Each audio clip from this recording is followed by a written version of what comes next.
I want to talk about like big overarching weird stuff, and also like honestly, this is within the frame of online video, but ultimately this is also a conversation that is just a big conversation we're having as a society right now. So I want to talk about power, but about how how we imagine power and how we imagine power organizing itself and how it actually happens. And there's sort of two main like ideological paradigms of how power organizes itself. There's the sort of like hustle version, the idea that power organizes itself correctly and justly. It goes to the people, like the subscribers and the views and the money go to the people who work the hardest and the smartest and who push themselves the most. That's sort of one. It organizes itself correctly. And then there's this other paradigm that like power organizes itself incorrectly. It goes to the people who already have it. The rich get richer with their richness. The people with subscribers get subscribers because they have subscribers.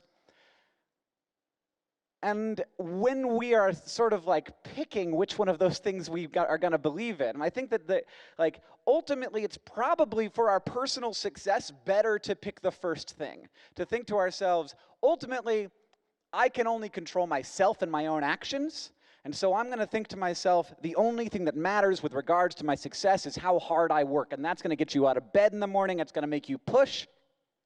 The only problem with that is when things don't work, or when things do and then they stop working, which is inevitable, that hits you in the self-worth. If you're the only reason why something is working or not working, then when it's not working, there's something wrong with you. And then there's the other version, and I think that this is another way that people look at it. They say to themselves, like, there are just all of these insurmountable challenges, all of these ways that power is going to consolidate itself. Look, I have a media company. I can make content to outcompete people on platforms because I have money to spend. I don't have to go to a day job. I can think about YouTube all day long.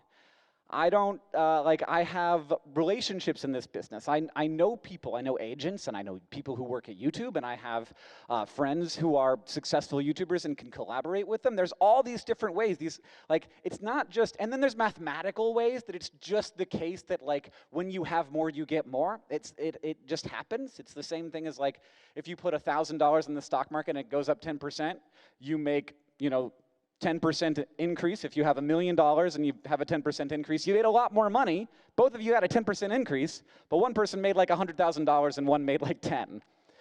So, there are mathematical ways that this happens as well. Now, I think that we can imagine that it's one or the other, and it feels like it must be one or the other, right? Because they're opposite ideas. One says power consolidates itself and it is unjust and incorrect. One says that it goes to the people who work the hardest and the smartest. And so you have to pick one or the other. But that's the ideological version of this. That's like, what do I want to believe in? It is not the observational version. Because if you just look at like how it actually works, what happens with people on these platforms, and this is like true of any kind of success, hard work matters, smart work matters. It matters how fast you go, how hard you push, how obsessed you are, and also systemic advantage matters. How much power you have matters. Like that stuff really, it's both. It's so both. And sometimes if you have a lot of one of those things, you don't need as much of the other, or maybe even any, sometimes. Because there's a third paradigm, there's a third important part of how power organizes itself that we don't really think of. We talk about it, but we don't think of it in terms of this like sort of big overarching how we understand how success happens, and how sort of a big ideological conversation that is ultimately kind of a big conversation that we have in society all the time, have been having for a long time, and comes down to a lot of, honestly, the political divide in at least my country. There's this third thing, because if sometimes it's enough to have just one, because there's this other component, which is just pure, dumb, ugly luck. It matters if you had to go to work the day after you had a big video. If you didn't have to go to work the day after you had a big video, you could take the time to understand what happened. You can capitalize on that moment. It matters what language you speak, what you look like, what what other things you've done in your life, what you understand, what you're passionate about, if it just happens to be something a lot of other people are into, but not a lot of people are making content about yet. That matters. It matters if you come across the right person to be a collaborator with you at the right moment. All of these things are just luck. It just happens. There's no way to control it.